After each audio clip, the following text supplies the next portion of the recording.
So ating key verse po ay nasa chapter 19 verse 30 ng John. At ayahin niyo pong basahin ko, sundan po rin yung mga paningin. Nandiyan na po kayo? Amen. Ito po ang sabi. When Jesus therefore had received the vinegar, he said, "It is finished, tetelestai." And he bowed his head and gave up the ghost. Purihin po ang Panginoon sa pagbasa ng kanyang salita. Amen. Mari na po kayo magsiyo po. So, pagpasensyahan niyo po yung PowerPoint dahil ako pong gumawa. Kung yun pong naalala, tayo po ay nagbabalik tanaw. Ating pong pilit na dinadala ang ating sarili. May 2,000 taon sa pagbalik ng 2,000 taon. Kung saan po ating pong sinisiyasat, ano po ang kahulugan. Hindi man lahat, dahil hindi po natin kayang alamin lahat. Ngunit ano po yung kahulugan ng ginawang kaligtasan po ng Panginoong Hesus na kanyang paghihirap, na kanyang sakit at ano po ang importansya, ano po ang naganap. Yun po yung mga una na po nating napagbulayan. So ngayon po ay po kayong inaaniyahan na bumalik po ulit, mag-time travel at bumalik sa 33 AD sa Golgotha. Sa pagkakataon pong ito, ito po ay hapon, ngunit ayon po sa kasulatan ay meron pong napaka supernatural na kadiliman at this moment. Supernatural darkness blanket the sky. Sa kabila po ng tirik dapat ang araw. And through the gloom, may kita po natin kung tayo po'y nandun, Jesus, na siya po'y nakabayubay sa krus. Ang kanyang katawan ay puno ng sugat, ng dugo, ng bugbog, at siya'y pilit sinusubukang huminga. At may kita po natin kung tayo po ay titingin sa ating paligid, we will see observants and how they react. May kita natin marahil ang mga religious leaders na sila po ay nakangiti sapagkat tila baga sila'y nabunutan na ng tinik at ang kanilang mortal enemy is finally nailed to the cross and is about to die. The Roman soldiers na sila po'y nagkakasiyahan, kung yun naintindihan ang inyong binasa, sapagkat sila po ay nagsusugal, pinagsasapalaran ang mga damit ng Panginoong Hesus. At andun din po ang mga madla, kung saan sa kabila po ng ilang oras na nila na pagkukutsa at pananakit kay Jesus ay hindi pa rin po natatapos ang kanilang pagkukutsa. For hours, at this point, you watched Him suffer. And you have heard Him speak 5 distinct times bago po yung verse 30. Sa unang 3 mga kawikaan ng Panginoong Hesus, these are sayings that we would say are expected from the mouth of the Savior. So the first saying is, Father, forgive them, for they know not what they do. Kung saan po ang Panginoong Hesus habang siya ay pinapako, praise for His enemies, praise for His executioners sa kanyang mga berdugo, and how He extended the saving grace to that repentant malefactor. Verily I say unto thee, today thou shalt be with me in paradise. And tenderly kung paano hanggang sa kanyang huling hantungan, sa kanyang huling mga sandali, if I may correctly say, na kanya po pa rin ino-honor as part of doing the law. As he honors his mother, placing yung kanya pong earthly mother sa pangalaga po ng kanya pong disipulo na si Juan. Basta sinabi niya po, woman, behold thy son, son, behold thy mother. But, yung mga susunod po na mga kasabihan, Itila po baga nag-iba po yung ihip ng hangin. These two final cries before verse 30 ng chapter 19 ay tila baga mga salita na inaasahan ng mga kalaban ni Kristo. Kung saan kanya pong ipinakita, ipinadama yung kanya pong pighati when the God the Father had abandoned Him. Eli, Eli, lama sabachthani, na ibig sabihin po, my God, why hast thou forsaken me? At pinakita din po yung kanya pong pagiging tao, that He is truly man, and He showed yung absolute depth of His suffering.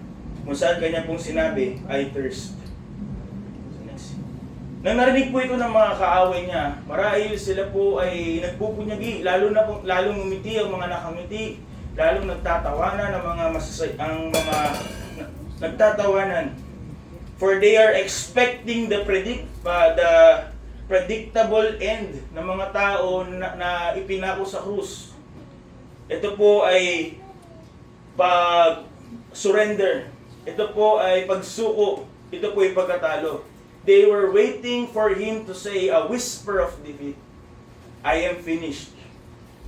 But instead, na si Jesus po ay sumunod sa kanilang script na inaasahan, sa kabila po nang siya po ay nahihirapang huminga dahil sa kanyang pagkakapako, sa kanyang mga sugat, sa pagod, sa hirap, sa mga dugo sa dugo po, sa lahat ng dugo na kanya pong binuhos. He drew a massive breath at kanya pong isinigaw an earth-shaking word, Tetelestai. It is finished. Yung mga nagkakasiyahang sundalo malahit po ay napigilan. Yung mga pariseo na nakangiti ay tila baga nabalit yung kanila pong ngiti. Nawala yung ngiti sa kanilang mga muka. And it is a wave of terrifying realization sa bawat mga tao na nakarinig sa wika ng Panginoon. Sabi po ni Charles Spurgeon, Tetelestai conveys an ocean of meaning in a drop of knowledge, in a drop of language. Ang tunay na gusto pong sabihin ng Panginoon doon ay hindi po kayang limitahan, hindi po kayang ipaliwanag ng kahit anong language. Sinabi niya po dyan, pinutol ko na lang po, na even if we use all the language spoken and all the language that we will be spoken, it is altogether immeasurable. Yung ibig sabihin ng Tetelestai, hindi dahil Greek po yun, but rather what it embodies is yung salita po natin is not enough. Kung ano po yung na-accomplish ng Panginoon at that moment, human language is not enough. Sabi po ni A.W. Pink, eternity will be needed to make manifest all that Tetelestai contains. Yung salita po na sinabi ng Panginoon, hindi po sapat ang 1,000 taon. Sabi niya po, kailangan ng walang hanggan para ating itong maunawaan. Para mapapakita sa atin lahat na anong ibig sabihin po nito. So alam niyo na po kung gaano katagal yung preaching. Pero dahil po limitado ang ating kaalaman, hindi po natin kaya mag-aral ng walang hanggan. So we would try to limit and we would try to see an inkling of what this word means. Kahit katiting lamang ay ating maunawaan at ating po mas ma-appreciate kung ano po yung ginawa ng Panginoon sa krus ng Kalbaryo. Atin po itong gagawin sa pamagitan po ng pagtingin sa mga tao na nakaunawa ng sinabi ng Panginoong Hesus regarding the word Tetelestai. First and foremost, sige next. So, yan, it is a word of completion. It is a word of completion. Sa mga tao po na sa madla na nanonood sa pagdurusa ng Panginoong Jesucristo, tiyak na ilan po rito ay mga alipin. Slaves who had been brought along ng kanilang mga mayayamang Romanong mga master, mga Panginoon. And at the moment that Jesus said this word, kanila pong naunawaan. They themselves know this word. Hindi nila kailangan ng malalim na pag-aaral sa kautusan. Hindi nila kailangan na maging matalino upang maunawaan. But they themselves know this word, tetelestai. So let's see through the lens of the servants, we will see the submission. So in the ancient Greek and Roman world, ang mga alipin po, sila po ay inuutusan. At pagka sila inutusan ng kanilang mga Panginoon, sila po binibigyan ng mga specific. At kadalasan po ay mahihirap ng mga gawain, tungkulin. At ang alipin po ay walang karapatang tumanggi. Bagkus pag siya po'y binigyan ng utos, yun po ang kanyang nagiging buhay. That servant live under the weight of that command. He will do everything in his power to do that. Hindi po siya magpapahinga, hindi po siya uupo. Hindi po siya magli-leave. Magte-take ng leave of absence. Hindi po siya titigil until that job is done. At sa pagkakataon na kanya pong natapos na yung trabaho na ibinigay sa kanya in a complete manner, he flawlessly completed lahat ng details na binigay ng kanya pong Panginoon. The servant will the servant return home and stand face to face sa kanyang Panginoon. Iyuyuko sa kanyang Panginoon at kanya pong sasabihin, i-report ang kanya pong na-accomplish, tetelestai. Nang ibig sabihin po niya, lahat ng inutos mo sa akin ay aking natapos. Bawat detalye, bawat anggulo, aking pong natapos. Wala po akong natira na hindi ko po nagawa. I have carried out your command to the absolute letter. And through the eyes of these servants, alam po nila that Jesus Christ was declaring, not just to them, but to heaven, to earth, and hell, na yung kanya pong mission, He had completed it. He had successfully completed all the details na binigay ng mission ng Ama sa kanya. And through that lens, makita natin that cross was not a tragic accident. Hindi po ito aksidente. Hindi po ito gawa lamang ng mga masasamang tao na may masamang balak kay Jesus. Bagkus ito po ay isang utos, ito po ay isang misyon.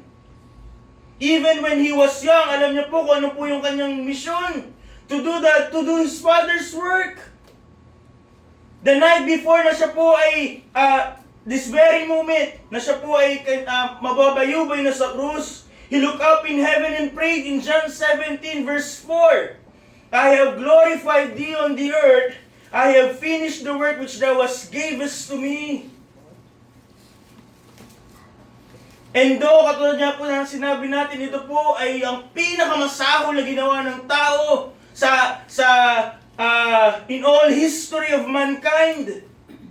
Pinakamasamang gawain, pinakamasamang isip, pinakamasamang plano ng tao. Yet every detail of it was a fulfillment of the sovereign plan of God. Katulad po ng sinabi sa Acts 2:23 at Acts 4:28.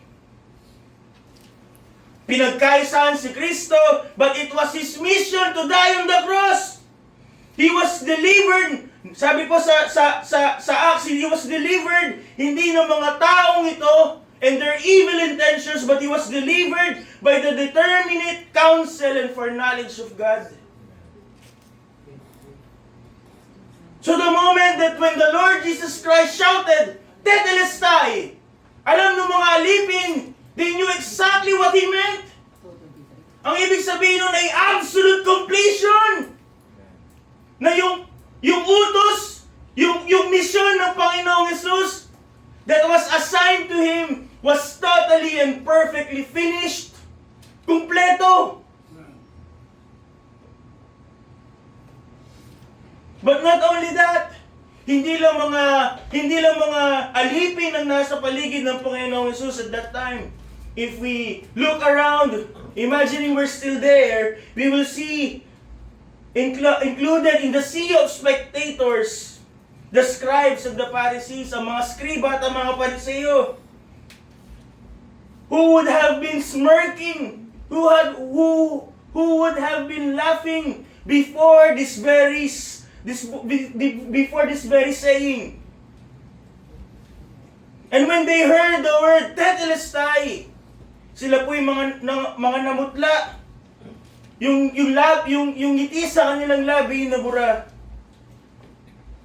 Sapagkat alam din po nila ang ibig sabihin ng tetelestai. It is not just through the eyes of the servants a word of submission, it is also the word of satisfaction. Ang mga skriba, kung ating pong nalalaman, kung ating pong natatandaan, sila po ay mga tao who have dedicated their entire existence upang i-preserve yung written word of God. Sila po yung mga publishers back then. At ano po ginagawa nila? Sila po ay nakayukyuk for hours. At sila po ay nagsusulat. They are counting every letter. They know exactly which character was the dead center of the book. Sa ulo nila, gano'ng kalaki dapat, gano'ng kahaba, gano'ng kalaki yung spacing. Alam nila kung ano yung magiging gitnang letra po ng parchment. And di ba po ba sinabi ng ating pastor, pag sila po yung nagkamali, sila yung napautot, sila yung naliligo, at kanila pong uulitin yun sa simula.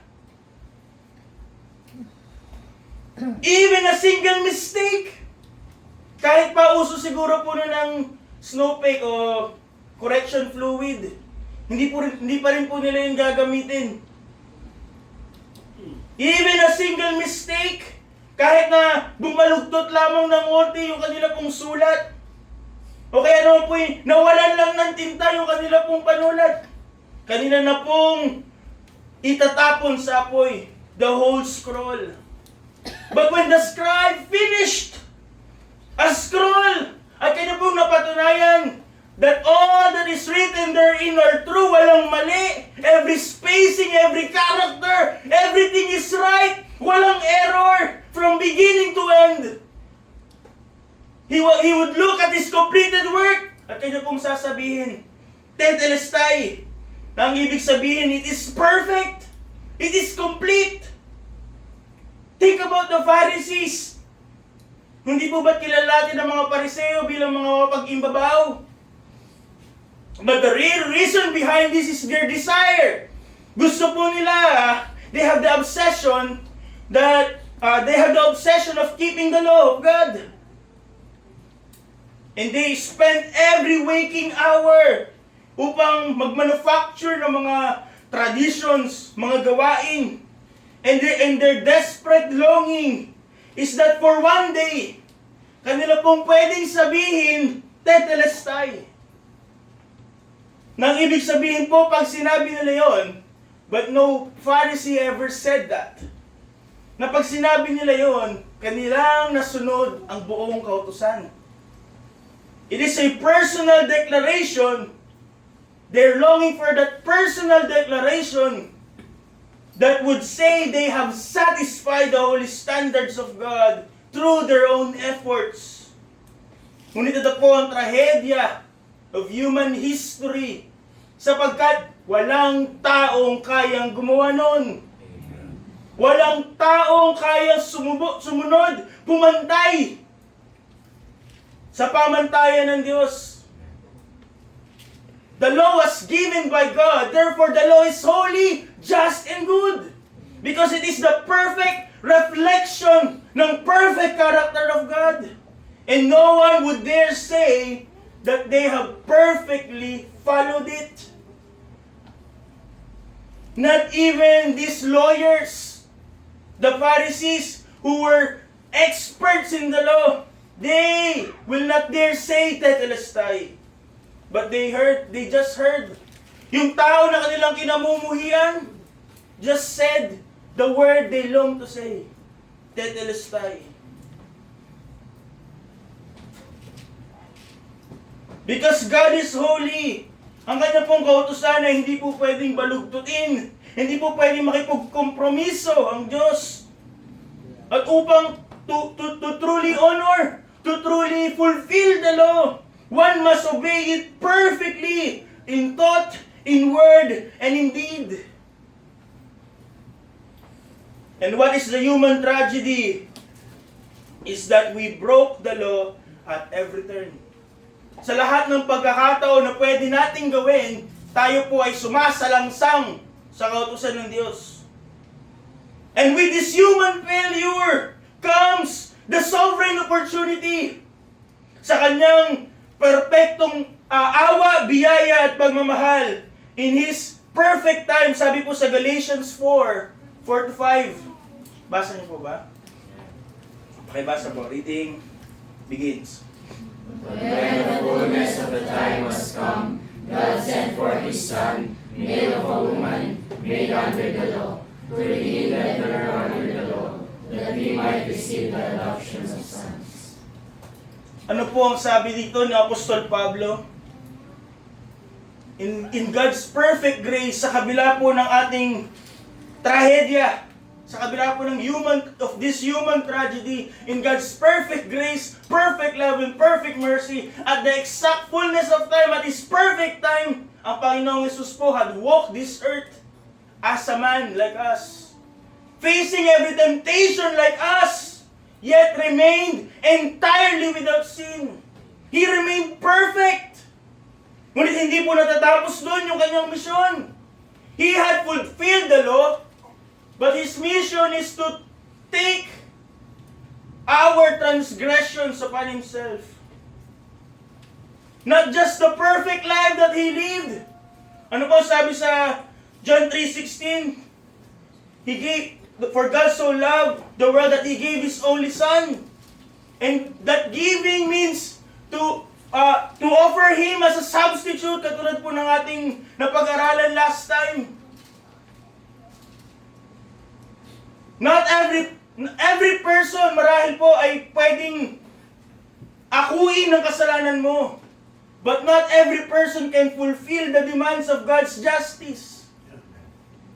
And only one person can do that, and that is the perfect one, Jesus Christ. He has lived without sin, perfectly obeying the will of the Father and the law. Para po Para kunin yung ating posisyon. We who are condemned, tayo na karapat dapat mamatay sa krus. But that is His mission. He took upon Himself our transgression. He who is perfect, He who is without sin died for us. At Kanya pong sinalo the full and unmitigated, hindi binawasan, hindi binagong galit of the wrath of God's divine justice.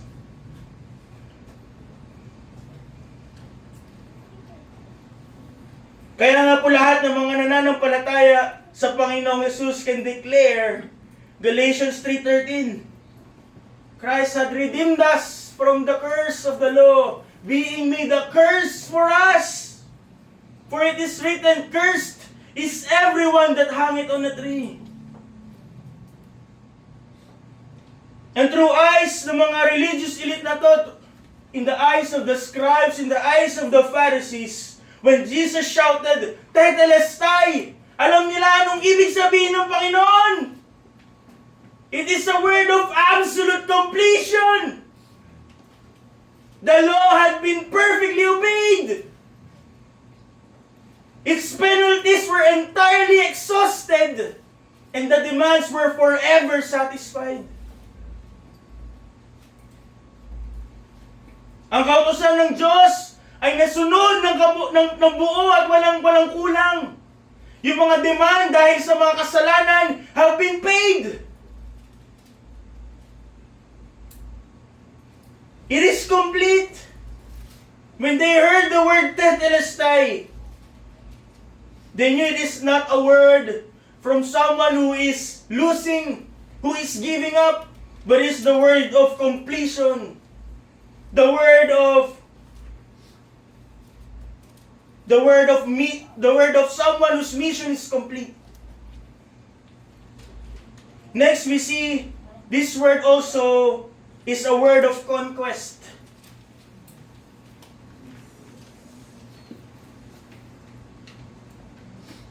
Without a doubt, ilan sa kasama sa mga crowd on that day were the Roman soldiers. Nakasamang nagpahirap sa Panginoong Jesus. Marahil at this point are guarding Him. And when Jesus shouted, Tetelestai, yung kanila pong pagpapasapalaran,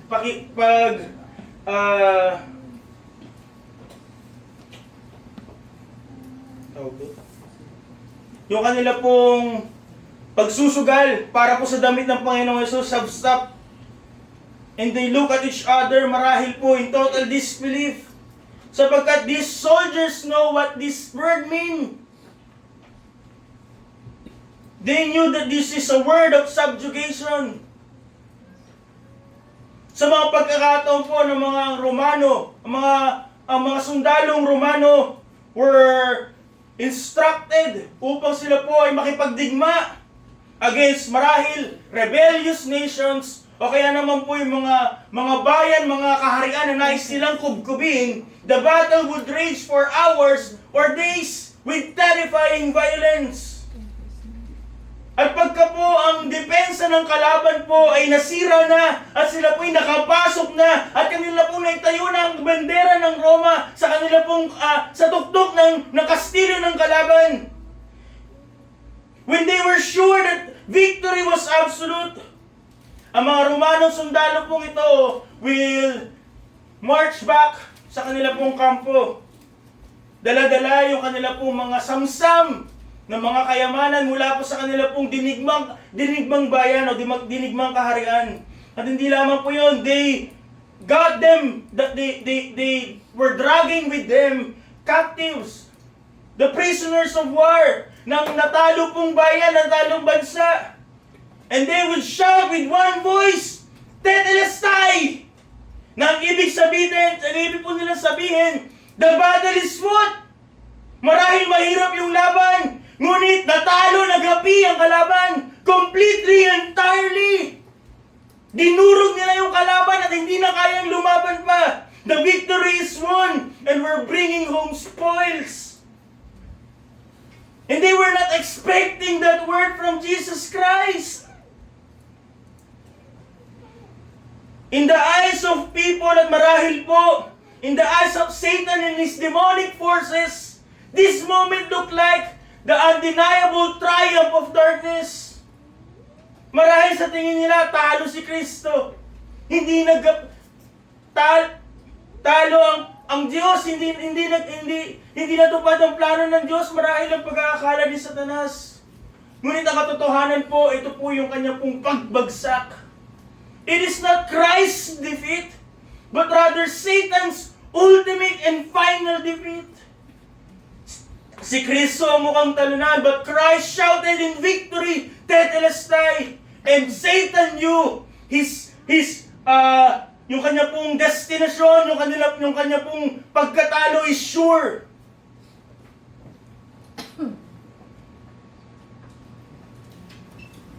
Isipin nyo, all throughout the ages, Satan have tried and tried upang pigilan may panganak ang Panginoong Yesus. Mula kay Eva at Adan, kay Cain at kay Abel. And every part kung ating pong aaralin, Satan had made this move. And ultimately, the last move that he have planned all throughout those years is yung betrayal ni Judas. The envy of the priest. At yung pagiging balimbing ni Pilato. All the forces of hell could have been celebrating at this point. Nung kanila pong nakita, ang Panginoon Jesus ay tila baga sumusuko na. They thought this was the greatest loss. Ngunit, this is Satan and his demons' catastrophic defeat.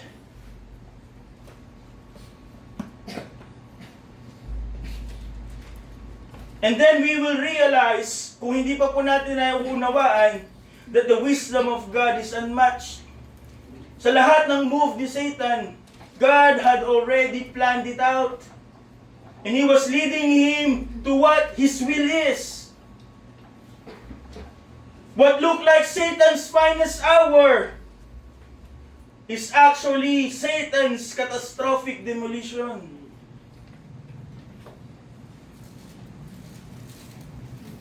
Jesus used the cross to render the devil entirely powerless.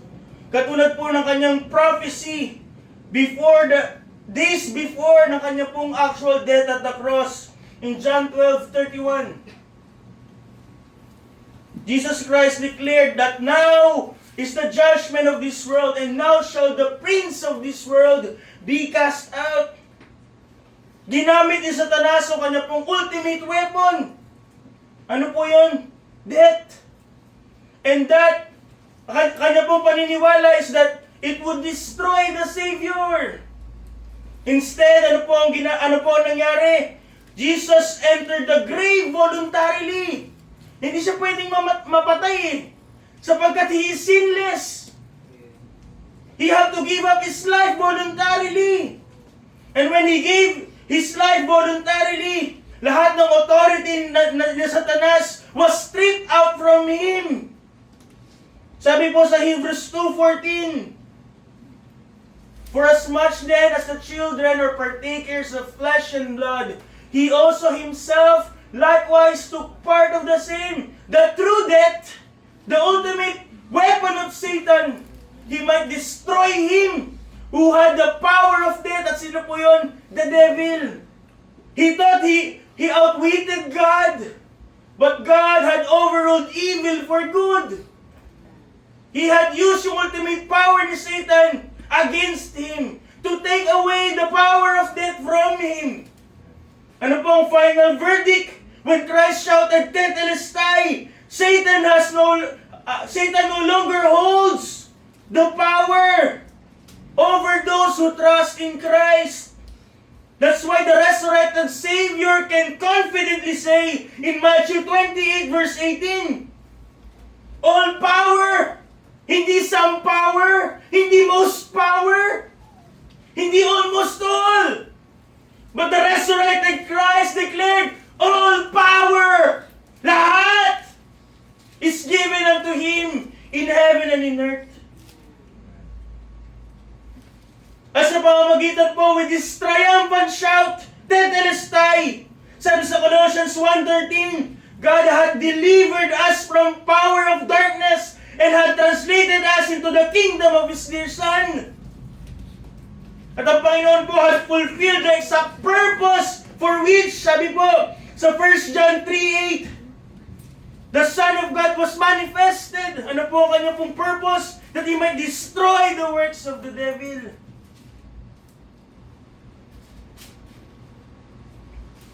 At sapagkat, at dahil po, nagtagumpay ang Panginoon kay Satanas sa kasalanan, sa kamatayan, we can boldly look at death.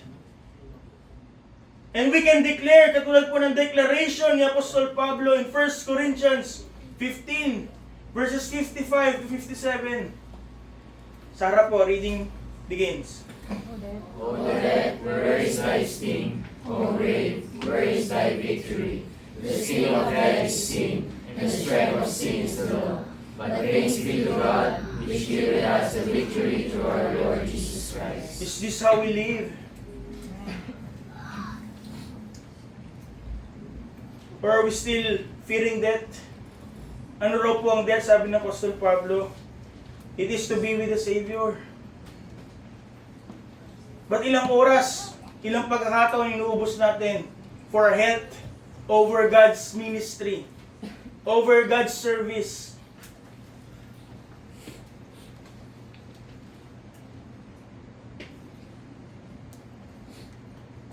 So when Jesus Christ shouted, Tetelestai, alam ng mga Romanong sundalo ang ibig sabihin ng Panginoong Yesus. It is a word of ultimate conquest. Kanyang nagapi yung kanyang kalaban, absolutely. And the warfare is over. At yung kanya pong kalaban ay kanya pong pinulbos. And the battle had been decisively won. Wala nang pag-asa si Satanas manalo. For Christ had already won the victory. Tetelestai.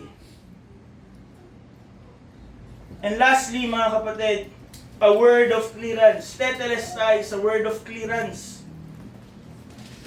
Marahil ilan po sa mga witnesses at that time were merchants. At ilan po sa mga merchants na yun ay marahil yung mga merchants na kinabuhi ng Panginoong Hesus sa templo. And they too understood when Jesus Christ shouted, Tetelestai. For them, it is a word of settlement.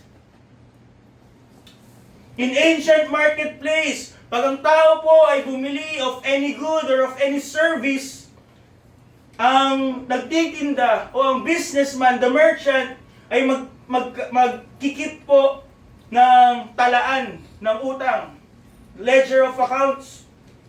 At every time na hindi po kayang magbayad o hindi nakapagbayad po yung may utang na yun, mas lalaki at lalaki po yung utang. But when the debtor, yung may utang, ay kanya pong nabayaran na until the last cent, yung pagkakautang niya po doon sa merchant or sa money lender, doon po sa ledger of account o sa talaan ng utang, kanya po itong tatatakan. Isang salita ang may lalagay doon, Tetelestai. Ano pong ibig sabihin nun? Wala nang pagkakautang. Nabayaran lahat. At sa mga pagkakataon na marahil may mag-bring up o may mandaya sa taong yun, sasabihin, may utang ka pa dito. Ipapakita niya yung papel na yun nakalagay, Tetelestai. Wala na akong pagkakautang. The transaction is final. And every single one of us, we're carrying spiritual debt. Tayo po ay may pagkakautang sa harap ng banal na Diyos. Because we all have sinned and come short of His glory. And every time we fail upang ganapin, upang mamit yung standards po ng Diyos, yung pamantayan ng Diyos, we add to ourselves deficit. Tayo po ay binabayaran ng Diyos every time we sin with what? Debt. We add a deficit every time we sin. A debt we cannot afford to pay. Ano po ang description ni Romans 6:23? Hindi po sinabi ang kautangan ng kasalanan ay kamatayan. Kabayaran. And every time we do sin, God is paying us with debt.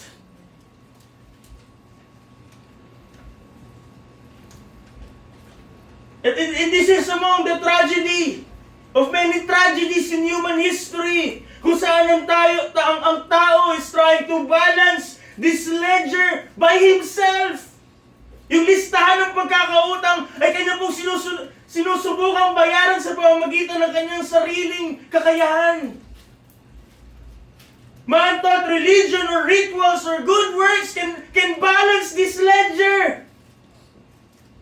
But no amount of good effort, human effort, can even erase a little, a dot, one place ng decimal sa ating pagkakautang. In our spiritual account, no matter how religious, how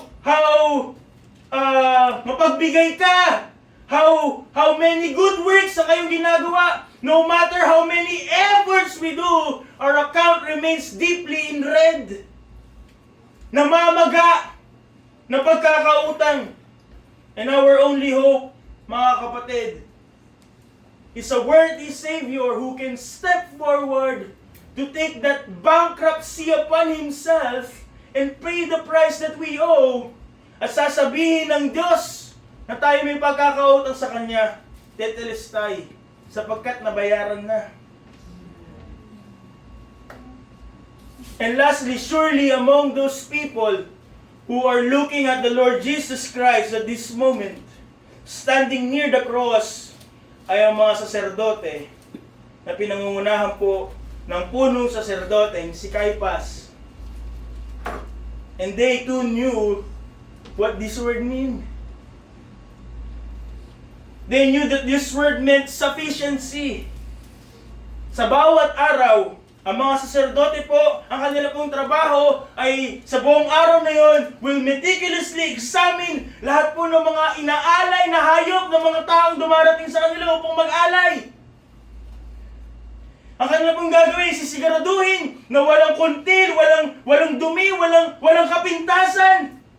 Sisiguraduhin na walang makakaligtas na spot. Walang makakaligtas na parte ng hayop na yun na may kapintasan. And when they have done their rigorous inspection, at kanilang nakita, walang kapintasan ng hayop na yun, the priest would declare, Tetelestai, for it is perfect, the sacrifice is sufficient, the sacrifice ay katanggap-tanggap. But those sacrifices truly is not acceptable. Lahat ng mga sinakripisyong hayop, patulad po ng ating pag-aralan in our Sunday series about our priesthood, ay tanging tumuturo lamang to that perfect sacrifice. Kaya wala silang upuan sapagkat hindi natatapos ang kanilang trabaho. They would have to do it again. Check the sacrificial animal. Make sure that it is perfect and then declare Tetelestai again and again and again.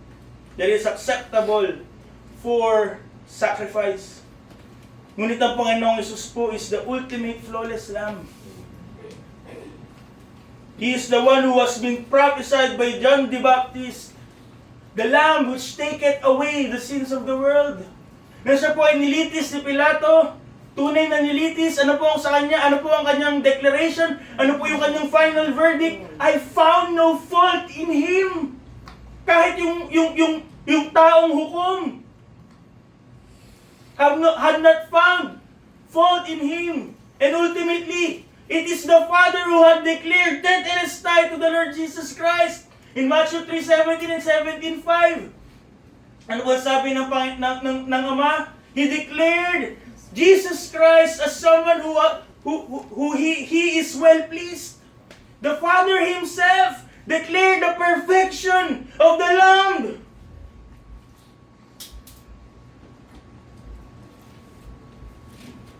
The high priest knew also this word. Sapagkat taon-taon, under the covenant o the old covenant, ang punong saserdote will enter, katulad ko inyo pong naalala, the Holy of Holies. Kung saan po kanya pong ibubuhos yung dugo nung perpektong hayop unto the mercy seat.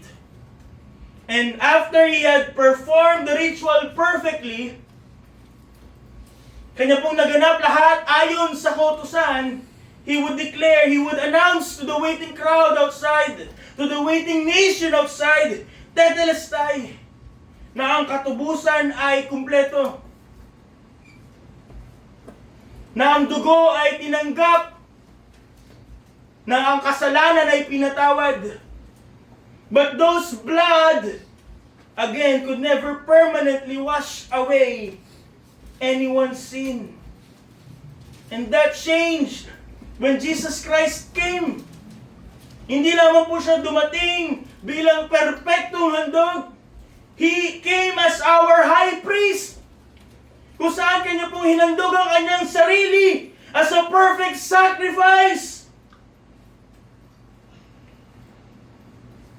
And what did that achieve? Not a year of redemption, but perfect redemption, eternal redemption.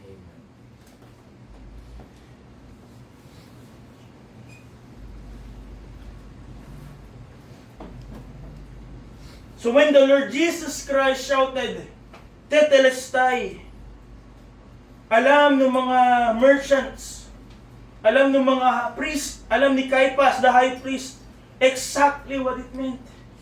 Ano ibig sabihin po ng Panginoon? Yung pagkakautang ay nabayaran na.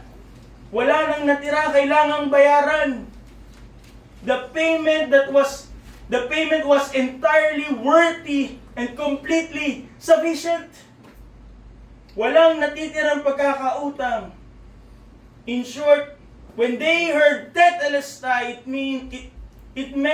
they knew it meant paid in full.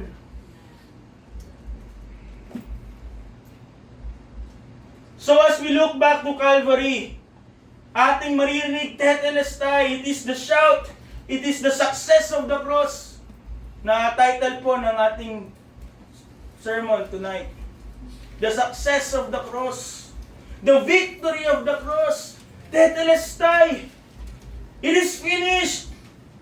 Ang ibig sabihin po is that Christ had won the victory over sin, over Satan, over death.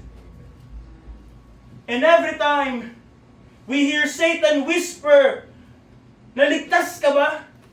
To push you to question your salvation. Remember, Christ had said, Christ had claimed, tetelestai. His work is complete. Hindi mo kailangan magdagdag dito. Nothing that we can do could remove God's salvation from us. And the same thing, nothing that we can do could account or could earn us that salvation. And if we have that salvation, if we have received that salvation, nothing could Satan do could take away the power of God's salvation. Nothing can be added to it. Nothing can be taken away from it. Ang kaligtasan po natin is not on our performance, but on the complete and finished work of Christ. That's why He shouted, tetelestai. It also meant that Satan is a defeated enemy. Yung kanya pong kapalaran ay nakatatak na. He cannot steal your salvation. Hindi na kayang puwersahin ka ang gawin yung kanyang nais. You have the power to resist temptation. Hindi na kayang hawakan at tanikalain ang anak ng Diyos. Because Christ had shouted, tetelestai. The proto-evangelium had been fulfilled. Christ at the cross had crushed the head of the serpent while it bruised his heel. This meant sin no longer had power over us. Tayo ay nasa makasalanang likas pa rin, and it will do everything it can to tempt us. Ngunit hindi na po ito, wala na po itong kapangyarihan sa atin. It cannot force us to do what it wants. Hindi na tayo alipin ng kasalanan.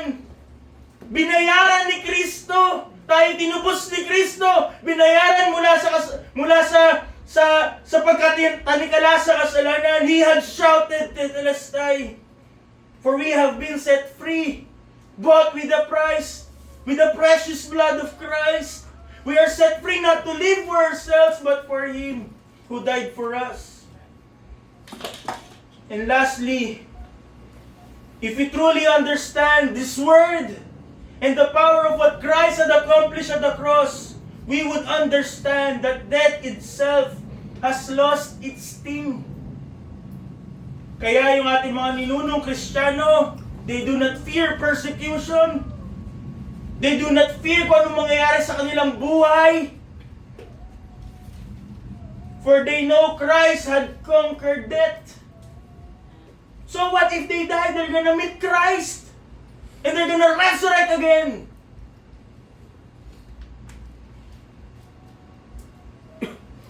And that knowledge, at yung pangahawak sa katiyakan na yun ang kulang sa mga Kristiyano sa araw na ito.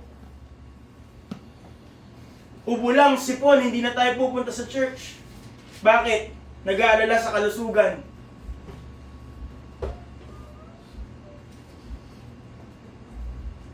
Unting puyat para sa gawain, hindi gagawin.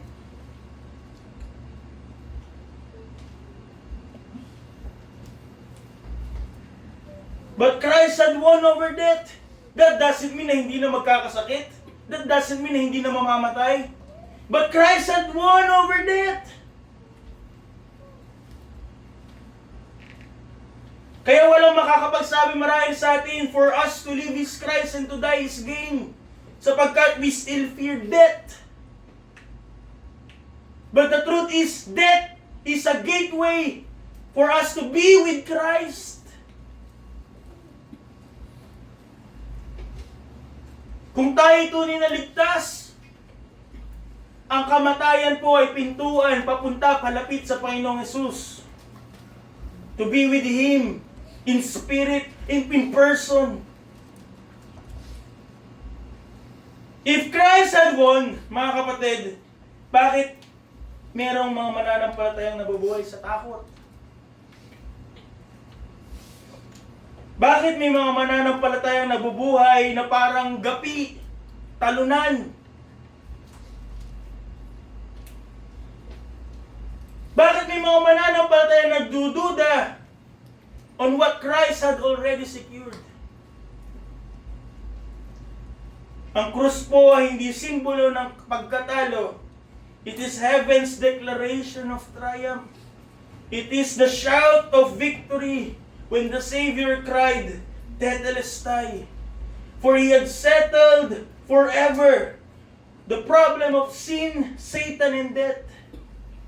And as we close tonight, I ask each and every one of us, and it is for us to answer, tayo po ba'y namumuhay sa katagumpayan ng Panginoong Jesucristo na Kanya po nang pinagtagumpay? Are we living victoriously in our Christian life? O patuloy pa rin po tayong talunan sa ating buhay Kristiyano? Not knowing that this battle had already been finished. Not knowing that this battle had already been won. My prayer for us, mga kapatid, is that we change that. Not because we're strong, not because we're skilled, but we change it by knowing the truth na yung pagtatagumpay po ay napagtagumpayan na. Si Satanas po ay nagapi na. Therefore, tayo po naway mamuhay na may pagtatagumpay. Hindi tayo haharap sa tukso, sasabihin, wala tao ako Hindi yung pagtatagumpay. Sa mga lumang kasalanan, nababalikan, wala Wala akong nagawa That's not true. Christ had won. Always remember the word, Tetelestai.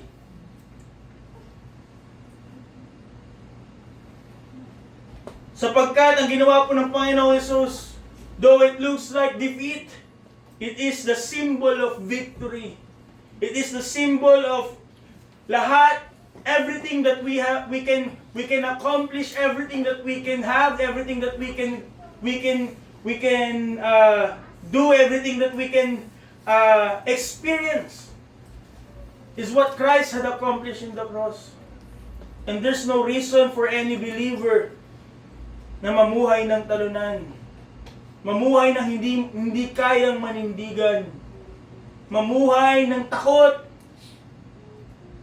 And may this message remind us that we are never fighting for victory. Hindi nakasalalay sa ating lakas yung ating pagtatagumpay because we are fighting from victory. Our victory is sure sapagkat nagtagumpay na ang Panginoon. Therefore, wala po dapat na mananampalataya na talunan sa spiritual battle. Ito po ang salita ng Diyos. Amen. Tayo po ay, kung tayo? Tayo po ay magtapos pa na lang.